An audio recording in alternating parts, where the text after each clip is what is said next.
Hi guys, ಎಲ್ಲರಿಗೂ ನಮಸ್ಕಾರ. ನಾನಿವತ್ತು ವಿಡಿಯೋ ಮಾಡ್ತಿರೋ ಉದ್ದೇಶ ಏನಂದರೆ, ನೀವು ನಿಮ್ಮ ಫ್ರೆಂಡ್ ಅಂದರೆ ಏನು, ನಿಮ್ಮ ಫ್ರೆಂಡ್ಶಿಪ್ ಅಂದರೆ ಏನು, ನಿಮ್ಮ ಫ್ರೆಂಡ್ಶಿಪ್ ಹೇಗಿರಬೇಕು ಅನ್ನೋದ್ರ ಬಗ್ಗೆ ಈ ವಿಡಿಯೋ ಮಾಡಿದ್ದೀನಿ. ಬನ್ನಿ ಗಾಯ್ಸ್. ಈಗ ಎಕ್ಸಾಂಪಲ್ ಆಗಿ ನೀವು ನಿಮ್ಮ ಫ್ರೆಂಡಿಗೆ ದುಡ್ಡು ಕೊಟ್ಟಿದ್ದೀರಾ ಅಂತ ಅಂದ್ಕೊಳ್ಳೋಣ. ಸೊ ಬಿಕಾಸ್ ಅವನು ಹೇಳಿದ ಟೈಮಿಗೆ ದುಡ್ಡು ಕೊಡ್ತಾ ಇದ್ದಾನೆ ಅಂತ ಅಂದರೆ ಅವನು ಫ್ರೆಂಡ್ ಅಲ್ಲ, ಹೋಳಿ ಮಗ ಅಂತ ಅರ್ಥ. ತಿಳ್ಕೊಂಬಿಡಿ. ಈಗ ನಿಮ್ಗೊಂದು ಪ್ರಾಬ್ಲಮ್ ಆಗಿದೆ, ಪರಿಸ್ಥಿತಿ ಸರಿ ಇಲ್ಲ, ದುಡ್ಡಿನ ಅವಶ್ಯಕತೆ ತುಂಬ ಇದೆ. ಈ ಟೈಮಲ್ಲಿ ನೀವು ದುಡ್ಡು ಕೇಳದೇ ಇದ್ರೂ ಇಂಥ ಪರಿಸ್ಥಿತಿಯಲ್ಲಿ ಅವನು ದುಡ್ಡು ಕೊಡ್ತಾ ಇದ್ದಾನೆ ಅಂದರೆ ಇವನು ನಿಜವಾದ ಫ್ರೆಂಡ್, ಥ್ರೂ ಫ್ರೆಂಡ್ಶಿಪ್ ಅಂತ ಅರ್ಥ. ಇಂಥ ಟೈಮಲ್ಲೂ ಅವನು ದುಡ್ಡು ಕೊಡ್ತಾ ಇಲ್ಲ ಅಂದರೆ ಸೊ ಇಂಥ ಫ್ರೆಂಡ್ಶಿಪ್ ನಿಮಗೆ ಬೇಡ ಗಾಯ್ಸ್. ಇಂಥ ಫ್ರೆಂಡ್ಶಿಪ್ ನಿಮಗೆ ಬೇಡ. ಕಟ್ ಮಾಡಿ ಬಿಸಾಕಿ, ಬ್ಲ್ಯಾಕ್ ಮಾಡಿ ಬಿಸಾಕಿ. ಇಂಥವ್ರ ಅವಶ್ಯಕತೆ ನಿಮಗಿಲ್ಲ. ಈಗ ಎಕ್ಸಾಂಪಲ್ ಆಗಿ ರಮೇಶ ಮತ್ತು ಸುರೇಶ ಅಂತ ಇಬ್ಬರು ಇರ್ತಾರೆ. ರಮೇಶ ಅನ್ನೋನು ಒಂದಿನ ಸುರೇಶ ಹತ್ರ ಹೆಲ್ಪ್ ಕೇಳ್ತಾನೆ. ಸೊ ಸುರೇಶ ಹೆಲ್ಪ್ ಮಾಡಲ್ಲ. ಇದೇ ಥರ ರಮೇಶ ಸುರೇಶನ ಹತ್ರ 3 ಸಲ ಹೆಲ್ಪ್ ಕೇಳ್ತಾನೆ. ಸೊ ಸುರೇಶ ಹೆಲ್ಪ್ ಮಾಡಲ್ಲ.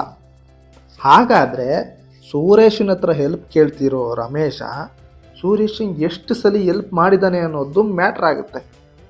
ಸೊ ಬಿಕಾಸ್ ಸುರೇಶನು ಹೆಲ್ಪ್ ಮಾಡಿದರೆ ರಮೇಶನು ಹೆಲ್ಪ್ ಮಾಡ್ತಾನೆ, ರಮೇಶನು ಹೆಲ್ಪ್ ಮಾಡಿದರೆ ಸುರೇಶನು ಹೆಲ್ಪ್ ಮಾಡ್ತಾನೆ.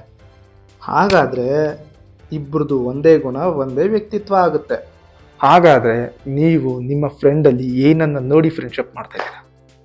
ಫ್ರೆಂಡ್ಶಿಪ್ಪಲ್ಲಿ ಏನನ್ನು ಎಕ್ಸ್ಪೆಕ್ಟ್ ಮಾಡ್ತಾಯಿದ್ದೀರಾ? ಎಷ್ಟನ್ನು ಎಕ್ಸ್ಪೆಕ್ಟ್ ಮಾಡ್ತಾಯಿದ್ದೀರಾ? ಇದನ್ನು ಹೇಳಿ. ಹಾಗಾದರೆ ಒಂದು ಎಕ್ಸಾಂಪಲಾಗಿ ತೊಗೊತೀನಿ. ನನಗೊಬ್ಬ ಫ್ರೆಂಡ್ ಇದ್ದ, ವಿವೇಕ್ ಅಂತ. ಸೊ ಅವನಿಗೆ ಧೈರ್ಯ ಜಾಸ್ತಿ, ಸ್ವಲ್ಪ ಸ್ಟ್ರಾಂಗ್ ಆಗಿ ಸಹ ಇದ್ದ. ನನಗೆ ಯಾರು ಅವಾಗ ಬಂದರೆ, ಸೊ ಹೊಡೆಯೋದಕ್ಕೆ ಬಂದರೆ ಅವನು ಬಂದು ಹೊಡಿತಿದ್ದ. ಸೊ ನನ್ನ ಪರವಾಗಿ ನಿಂತ್ಕೊತಿದ್ದ. ಸೊ ಇದು ನನಗೊಂದು ಹೆಲ್ಪ್ ಆಗಿ ಉಳ್ಕೋತಿತ್ತು. ಆದರೆ ಈಗ ನಾನು ಈ ಹೆಲ್ಪನ್ನು ಯಾವ ಥರ ತೀರಿಸ್ತಿದ್ದೆ ಅಂದರೆ, ಸೊ ಅವನೇನಾರ ಕೇಳಿದ್ರೆ ಇಲ್ಲ ಅಂತಿರಲಿಲ್ಲ, ಕೊಡಿಸ್ತಿದ್ದೆ.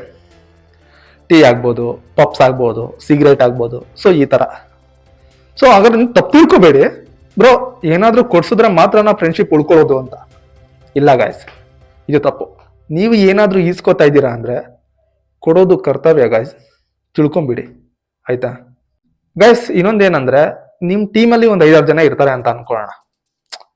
ಸೊ ನಿಮ್ಮ ಟೀಮ್ಗಳ ಮಧ್ಯೆ ಟ್ರೋಲ್ ಆಗೋದು, ರೇಗ್ಸೋದು, ಒಬ್ಬನ ಹಿಡ್ಕೊಂಡು ಕಾಮಿಡಿ ಮಾಡೋದು, ಇಟ್ ಇಸ್ ಕಾಮನ್. ಇದು ಎಲ್ಲರ ಟೀಮಲ್ಲೂ ನಡೀತಾ ಇರುತ್ತೆ, ರೇಗ್ಸೋದು ನಡೀತಾ ಇರುತ್ತೆ, ಇದೆಲ್ಲ ಕಾಮನ್ ಆಗಿರುತ್ತೆ.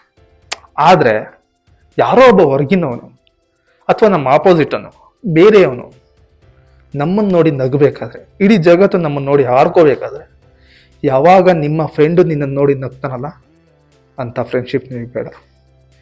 ಆ ಕ್ಷಣನೇ ನಿಮ್ಮ ಮೈಂಡಲ್ಲಿ ಅವನನ್ನು ಸಾಯಿಸ್ಬಿಡಿ. ಅವನು ಪ್ರಯೋಜನ ಇಲ್ಲ. ನಿನಗೆ ತೊಂದರೆ ಆದಾಗ ನಿನ್ನನ್ನು ಯಾರೋ ಆಡ್ಕೋಬೇಕಾದ್ರೆ ಅವ್ರ ಜೊತೆ ನಿಂತು ಅವನು ನಗುತ್ತಿದ್ದಾನೆ, ಆಡ್ಕೊತ ಇದ್ದಾನೆ ಅಂದರೆ ಆ ಫ್ರೆಂಡ್ಶಿಪ್ ಬೇಡ ಗೈಸ್. ಅವನನ್ನು ತಲೆಯಿಂದನೇ ಸಾಯಿಸ್ಬಿಡಿ, ಫ್ರೆಂಡ್ಶಿಪ್ನ ಬಿಟ್ಟಾಕ್ಬಿಡಿ ಅಂತ ಹೇಳ್ತಾ, ಈ ಥರ ನಿಮ್ಮ ಫ್ರೆಂಡ್ಸ್ ಇದ್ದರೆ ನಿಮ್ಮ ಫ್ರೆಂಡ್ಸ್ಗೆ ಶೇರ್ ಮಾಡಿ, ಸಪೋರ್ಟ್ ಮಾಡಿ, ಓಕೆನಾ ಗೈಸ್? ಈ ನಿಮ್ಮ ಫ್ರೆಂಡ್ಗೆ ಟ್ಯಾಗ್ ಮಾಡಿ ಅಂತ ಹೇಳ್ತಾ ಈ ವಿಡಿಯೋ ಇಲ್ಲಿಗೆ ಮುಗಿಸ್ತಾ ಇದ್ದೀನಿ.